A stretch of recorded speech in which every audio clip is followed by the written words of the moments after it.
Bonjour, donc voici une vidéo sur le produit de convolution.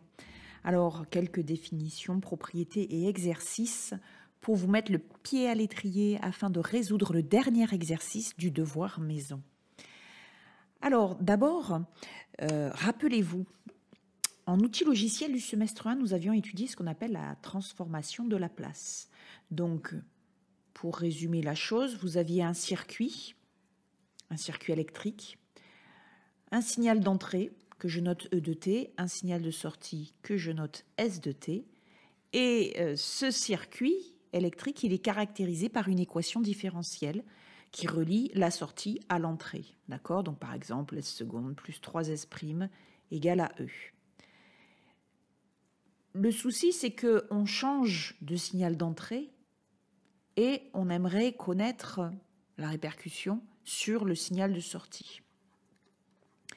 Pour cela, pour faciliter le travail, pour ne pas avoir à résoudre à chaque fois, à chaque entrée différente, notre équation différentielle, eh bien, nous appliquons ce que l'on appelle la transformée de Laplace. Donc, on calcule la transformée de Laplace de petit e, on obtient grand E de P. Et on note grand S de P, la transformée de Laplace de petit s. Et que va-t-il y avoir entre les deux? Eh bien, quand on transforme une équation différentielle avec Laplace, on obtient une équation algébrique. Et de là, on en déduit une formule. Eh bien, grand S de P est égal à grand E de P fois une fonction. Et cette fonction, on la note grand H de P et on l'appelle la fonction de transfert du circuit. Donc, ici, grâce à cette formule, nous obtenons grand S de P, et puis il ne nous reste plus qu'à calculer la transformée de Laplace inverse pour obtenir petit s de t. Donc vous vous rappelez que pour calculer la transformée de Laplace inverse de grand S de P, eh bien souvent nous sommes amenés à décomposer en somme d'éléments simples une fraction. Pourquoi? Parce que dans le tableau de transformée de Laplace, si on regarde la colonne de droite, il n'y a que des fractions simples. Donc, pour pouvoir calculer la transformée de Laplace inverse d'une fraction un petit peu plus enrichie, il faut d'abord l'écrire en somme de petites fractions simples. Et comme la transformée de Laplace inverse d'une somme, c'est la somme des transformées de Laplace inverse, du coup, on obtient petit s de t. Alors, il y a une autre méthode. Il y a une autre méthode parce qu'il y a une formule que je ne vous ai pas montrée au premier semestre. C'est la transformée de Laplace d'un produit de fonction. Quand nous avons la transformée de Laplace d'un produit de fonction, f fois t, un produit normal, un produit classique, eh bien, cela donne le produit de convolution de la transformée de Laplace de L par la transformée de Laplace de G. Autrement dit, si je note grand F et grand G, la transformée de Laplace respectivement de F et de G, j'obtiens le produit de convolution de grand F et de grand G. Et il se trouve que cette formule, elle est aussi valable en inverse, en transformée de Laplace inverse. Si j'ai le produit classique de deux fonctions grand F et grand G, eh bien, la transformée de Laplace inverse, ça va être le produit de convolution des originaux, c'est-à-dire de la transformée de Laplace inverse de grand F par la transformée de Laplace inverse de petit g. Donc c'est surtout cette dernière formule-là qui va nous intéresser. Alors pourquoi? Eh bien parce qu'ici, vous voyez qu'on a grand S de P qui est égal à grand E fois grand H. Et donc, au lieu de décomposer en somme d'éléments simples notre fraction ici, ça peut parfois engendrer des calculs un peu longs et pénibles, eh bien, nous allons calculer le produit de convolution de la transformée de Laplace inverse de grand E par la transformée de Laplace inverse de grand H. Donc, nous obtenons le résultat ainsi de façon peut-être, ça dépend après, plus immédiate, suivant l'entrée et la fonction de transfert. Voilà, donc qu'est-ce que c'est que le produit de convolution? J'imagine que c'est votre question. Eh bien, c'est parti. La définition. Alors, ce que je viens de vous raconter, au fait, avec la transformation de Laplace, ça sera valable aussi avec la transformation de Fourier, c'est-à-dire la transformée de Fourier inverse d'un produit de fonction, c'est égal au produit de convolution des transformés de Fourier inverse. Donc c'est pour ça que cette notion de produit de convolution est aussi importante à connaître, puisqu'elle intervient dans pas mal de transformations de Laplace et de Fourier, entre autres. Alors, soit petit f et petit g, deux fonctions continues par morceau sur R. Donc, pour continu par morceau sur R, ça veut dire quoi? Ça veut dire qu'un morceau, c'est quoi? C'est un intervalle. Donc, si cette fonction a des expressions différentes sur une réunion d'intervalles, eh bien, à ce moment-là, on dit qu'elle est continue par morceau lorsqu'elle est continue sur chaque intervalle de son ensemble de définitions. On appelle produit de convolution de f par g la fonction notée f étoile g définie par l'intégrale suivante.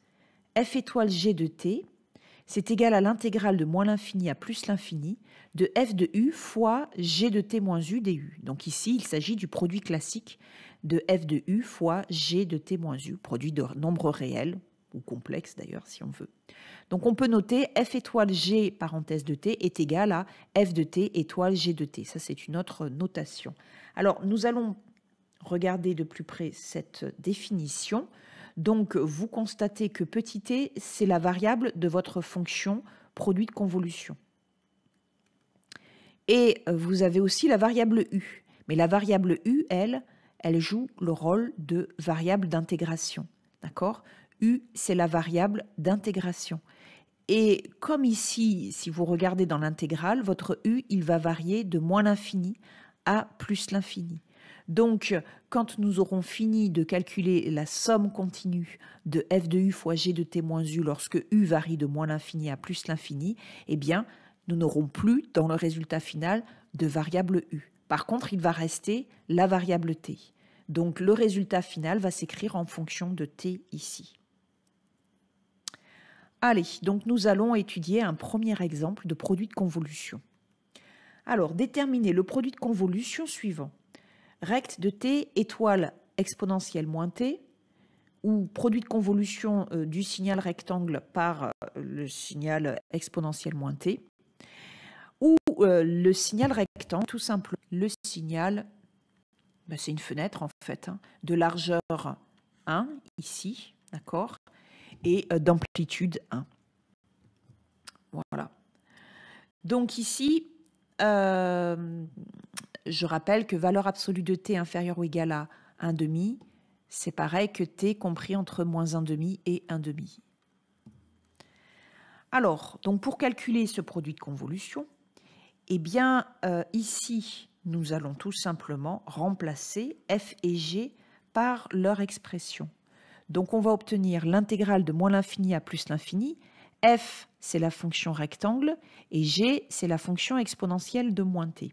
Donc, on va obtenir rect de u fois exponentielle de moins parenthèse t moins u. En effet, la fonction g de t, c'est exponentielle moins t. Donc, g de t moins u, c'est exponentielle moins, parenthèse, t moins u. De même que, ça vous l'avez compris, f de t, c'est rect de t, donc f de u, c'est rect de u. Voilà. Alors maintenant, la fonction rect, elle est nulle partout, sauf sur l'intervalle fermé moins 1,5, 1,5. On dit qu'elle est à support compact. Donc ici, on sait qu'elle est nulle presque partout, sauf sur l'intervalle moins 1,5, 1,5. Donc on va utiliser la relation de Schall, c'est-à-dire on va dire que cette intégrale de moins l'infini à plus l'infini, c'est l'intégrale de moins l'infini à moins 1,5 de 0, plus l'intégrale de moins 1,5 à 1,5, eh bien rect de u, on le remplace par 1 à ce moment-là, et plus l'intégrale de 1,5 à plus l'infini de 0. Donc les deux intégrales ici sont nulles. Il ne nous reste plus qu'à calculer l'intégrale de moins 1,5 à 1,5 de exponentielle de moins t moins u du. Allez, je vous laisse faire ça. Vous mettez sur pause puis sur play pour avoir le résultat. Donc nous obtenons rect étoile exponentielle moins t, qui est donc égal à l'intégrale de moins 1/2 à 1/2 de exponentielle moins t moins u du. Alors là, vous pouvez éventuellement ici utiliser la formule sur l'exponentielle moins t plus u, qui est le produit d'exponentielle moins t par exponentielle u. Et comme on intègre suivant la variable u, exponentielle moins t, c'est une constante par rapport à la variable u, donc on peut la sortir de l'intégrale, ce qui va donner exponentielle moins t fois l'intégrale de moins 1/2 à 1/2 de exponentielle u du. D'accord? Je vous rappelle que c'est u la variable d'intégration. Donc après, c'est facile, hein, parce que vous savez qu'une primitive d'exponentielle u, c'est exponentielle u. Donc entre moins 1/2 et 1/2, ça fait donc borne du haut moins borne du bas, c'est-à-dire exponentielle moins t fois exponentielle 1/2 moins exponentielle moins 1/2. Et alors là, cerise sur le gâteau, si vous vous en rappelez, les formules hyperboliques, vous savez. Le cosinus hyperbolique, c'est égal à l'exponentielle grand X plus l'exponentielle moins grand X sur 2. Et le sinus hyperbolique, c'est exponentielle grand X moins exponentielle moins grand X sur 2. Donc ici, nous allons obtenir 2 fois le sinus hyperbolique de 1/2. Donc le produit de convolution, voilà, on peut aussi noter rect étoile exponentielle moins t. Alors de t, oui, vous voyez que là, cette notation, elle n'est pas possible. Donc on va garder celle que j'ai utilisée dès le départ. Donc rect de t, voilà, étoile exponentielle moins t, c'est donc exponentielle moins t fois 2 fois le cosinus hyperbolique, le sinus hyperbolique de 1/2. Voilà. Donc on va plutôt mettre le sinus hyperbolique en premier, puisqu'on a toujours le coefficient avant les variables. Donc 2sh 1/2 de exponentielle moins t, c'est le produit de convolution de règle de t par exponentielle moins t. Alors maintenant, quelques propriétés pour faciliter le calcul d'un produit de convolution. Alors, vous allez reconnaître en fait les propriétés sur le produit de nombres réels. Première chose, vous savez que x fois y est égal à y fois x quand on calcule dans l'ensemble des nombres réels. Eh bien, le produit de convolution de deux fonctions, on peut l'écrire dans un sens ou dans un autre. F étoile g égale à g étoile f. C'est ce qu'on appelle la propriété de commutativité. Donc, le produit de convolution est commutatif. Ensuite, deuxième formule, f étoile g1 plus lambda g2 est égal à f étoile g1 plus lambda fois f étoile g2. D'accord? Donc, il s'agit ici de la distributivité. On a la même formule avec les nombres réels, avec le produit de nombres réels. Puis, cette distributivité, on peut aussi l'appliquer à droite. D'accord? Et enfin, ici, on peut calculer le produit de convolution de trois fonctions ou de plus dans l'ordre que l'on souhaite. C'est-à-dire qu'on peut d'abord calculer le produit de convolution de f et g, puis finir par le produit de convolution de h, ou commencer par le produit de convolution de g et de h, et de finir par le produit de convolution de h. Donc cette propriété, on l'appelle l'associativité. Et enfin, vous reconnaissez la dérivabilité. Eh bien oui, la dérivée du produit de convolution, vous retrouvez la même formule qu'avec le produit des fonctions réelles. C'est la dérivée de f, produit de convolution avec g, plus le produit de convolution de f et de g'. Alors, nous pourrions démontrer toutes ces propriétés, mais nous n'allons en démontrer qu'une seule, la première, parce que c'est assez formateur pour les exercices qui vont suivre. Donc, nous allons montrer que le produit de convolution est commutatif. Donc, alors, f étoile g, je rappelle la définition. Il s'agit de l'intégrale de moins l'infini à plus l'infini de f de u fois g de t moins u du. Et bien maintenant, nous allons déterminer g étoile f de t. C'est donc l'intégrale de moins l'infini à plus l'infini de g de u fois f de t moins u du. Et nous voulons montrer que cette intégrale est égale à la précédente. Pour cela, on n'a pas le choix. On va faire un changement de variable. Donc on va poser ici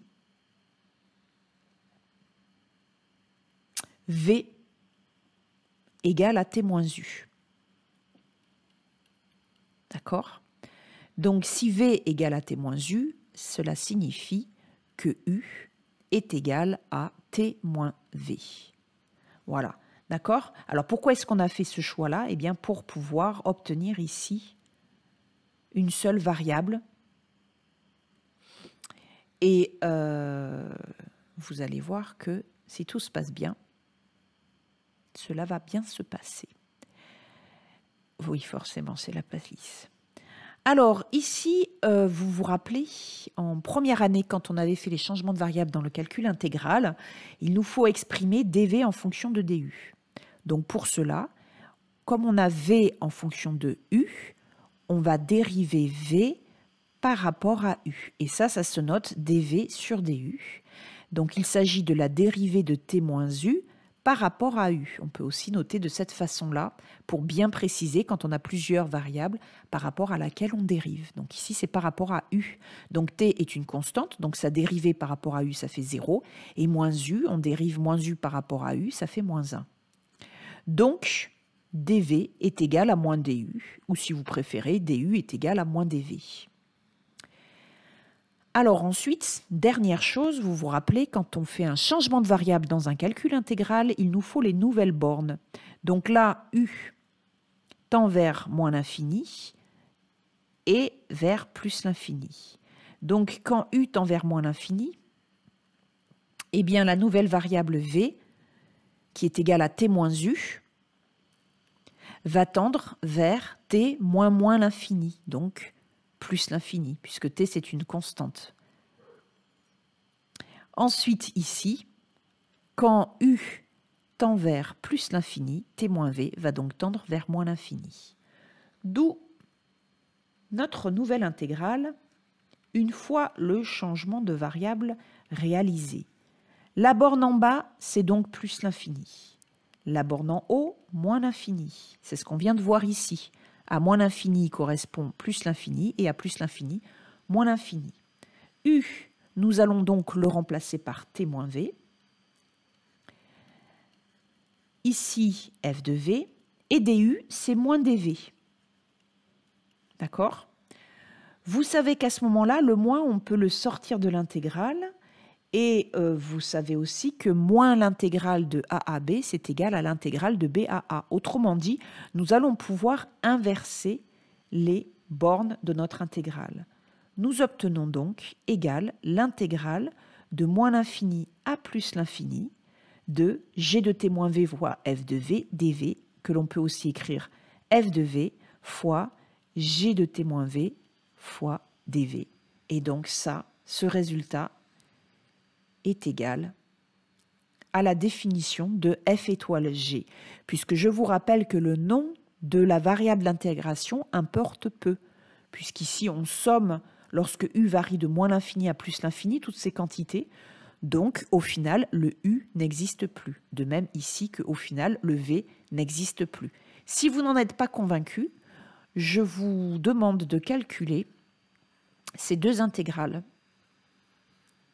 D'accord? Donc, vous allez calculer l'intégrale, je ne sais pas moi, de moins 1 à 1 de u carré et l'intégrale de moins 1 à 1 de v carré dv. D'accord? Donc, dans les deux cas, vous allez trouver u cube sur 3, donc v cube sur 3, quand u varie de moins 1 à 1, quand v varie de moins 1 à 1. Donc, ça va faire u cube sur 3, donc ça fait 1 tiers, moins 1 tiers, donc vous allez trouver dans les deux cas 2 tiers. Donc peu importe le nom de la variable d'intégration, ici, au final, nous obtenons le même résultat. Alors pourquoi c'est important? Pourquoi cette formule de commutativité est importante, hein? On vient de montrer que F étoile G égale à G étoile F. Eh bien parce que dans certains exercices, il est plus facile de calculer G étoile F que F étoile G. Si on revient au calcul précédent, vous voyez ici, quand on a calculé le produit de convolution du rectangle et de l'exponentielle, eh bien comme la fonction rectangle est nulle, sauf sur l'intervalle -1,5, 1,5, le fait de l'avoir en premier, ça nous a permis tout de suite, grâce à Chasles, de n'avoir plus que l'intégrale de -1,5 à 1,5. Imaginons que vous ayez le contraire, c'est-à-dire exponentielle moins u ici et recte de t moins u là. Ça aurait été plus compliqué. Voilà pourquoi le produit de convolution, la propriété de commutativité pour le produit de convolution va être intéressant pour certains exercices. Alors, maintenant, vous pouvez calculer le produit de convolution par une porte de largeur epsilon. Alors, je vous laisse faire, hein, vous mettez sur pause puis sur play pour avoir le résultat. Alors, juste une petite remarque avant de commencer ce produit de convolution. Donc, ici, hein, vous avez compris que la porte est de largeur epsilon et qu'elle est d'amplitude 1 sur epsilon. Donc, si on calcule l'intégrale de moins l'infini à plus l'infini de pi epsilon de t, en fait, il s'agit graphiquement de l'aire comprise entre la courbe, l'axe des abscisses et moins l'infini et plus l'infini. Autrement dit, il s'agit de l'aire du rectangle que je assure ici. Donc, ça donne epsilon fois 1 sur epsilon, c'est-à-dire 1. Alors, cette remarque nous sera utile par la suite lorsque nous définirons Dirac, l'impulsion de Dirac. Alors, c'est parti. Donc ici, nous allons calculer F étoile pi epsilon de t. Alors F, nous n'avons pas d'hypothèse sur F. F est continu par morceau sur R. Voilà, d'accord? Pour pouvoir faire notre calcul intégral, nous allons donner cette hypothèse. Alors, eh bien, je pense que vous comprendrez qu'il est bien plus agréable de faire le produit de convolution de pi epsilon par f de t dans cet ordre-là. Pourquoi? Parce que nous allons obtenir l'intégrale de moins l'infini à plus l'infini de pi epsilon de u fois f de t moins u du. Et comme pi epsilon de u est nul partout sauf sur l'intervalle moins epsilon sur 2, nous n'aurons plus que cette intégrale à calculer. Alors, certes, nous ne connaissons pas l'expression de f, mais nous allons quand même exprimer jusqu'au bout cette intégrale, et pour cela, nous allons faire un changement de variable, comme on l'avait fait précédemment dans la démonstration du produit de convolution. C'est un petit peu pour ça que je l'ai faite, parce que je sais que c'est formateur pour les exercices. Donc ici, nous allons poser v égale à t moins u.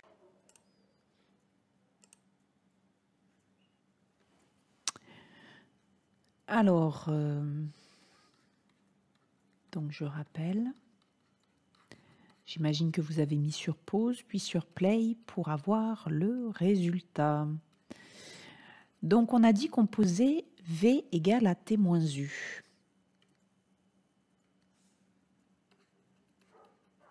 Donc comme on a vu dans la petite démonstration, alors u est égal à t moins v.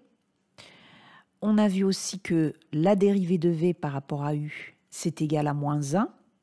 Donc, du, on va le remplacer par moins dv.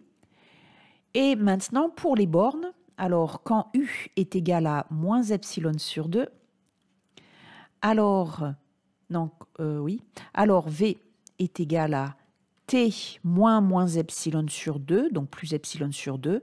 Et quand u est égal à epsilon sur 2, alors v est égal à t moins epsilon sur 2. Voilà.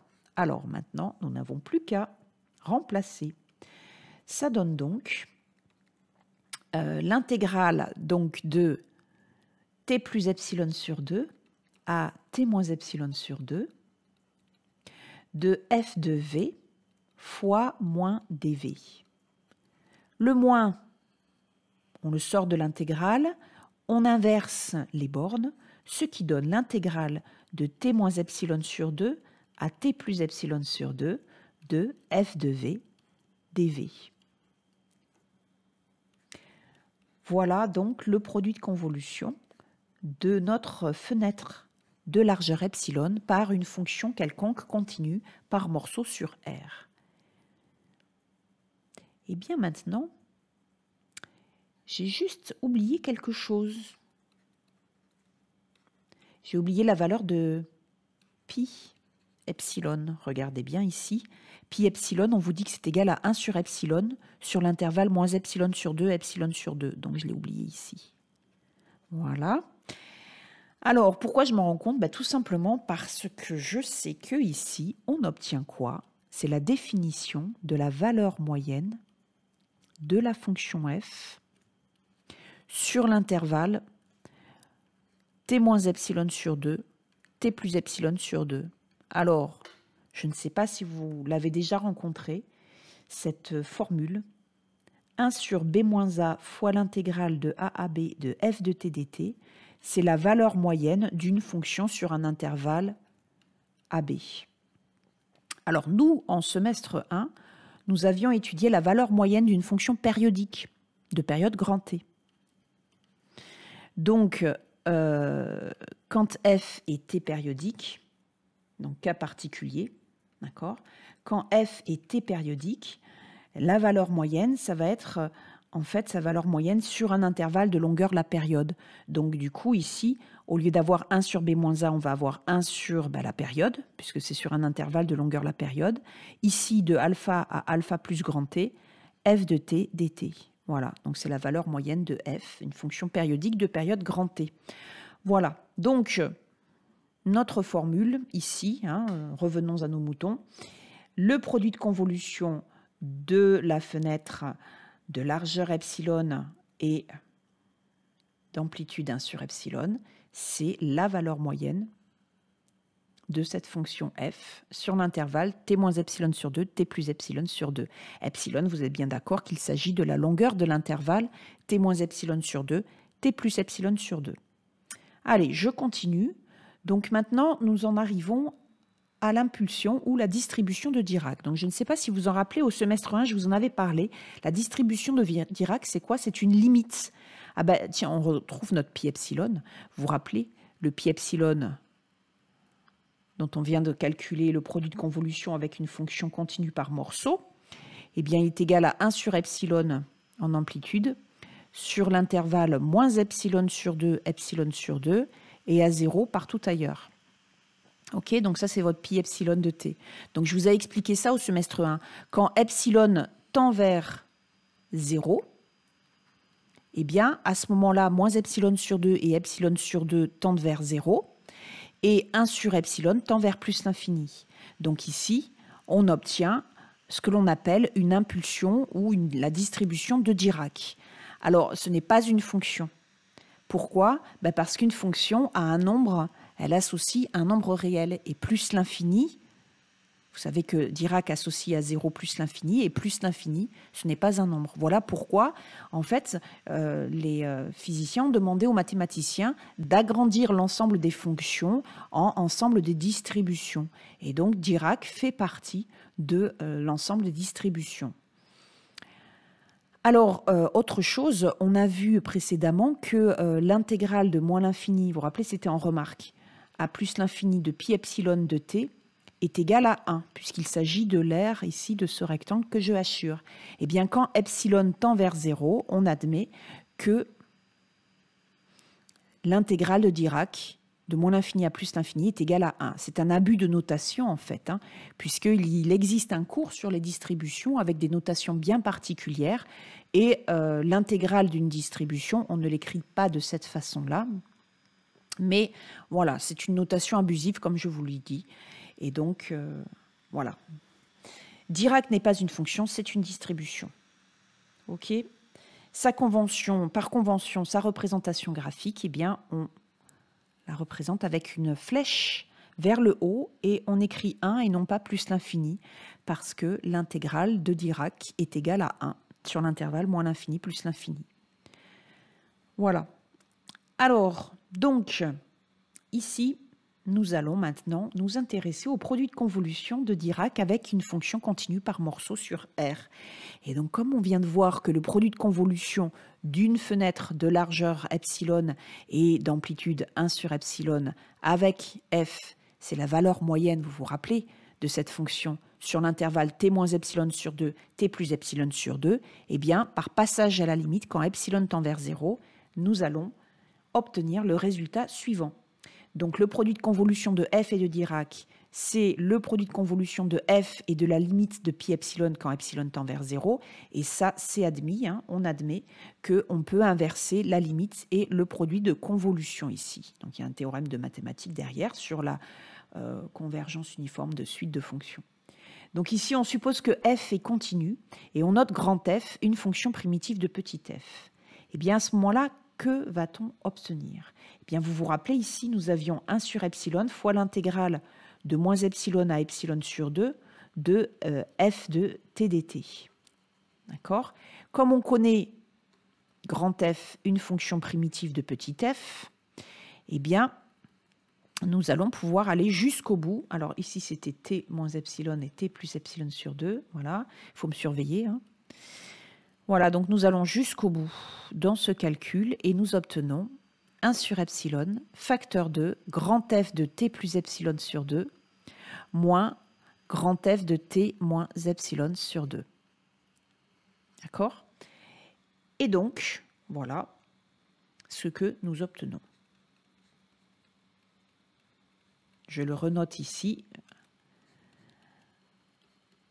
Voilà, alors maintenant, nous allons faire tendre epsilon vers 0.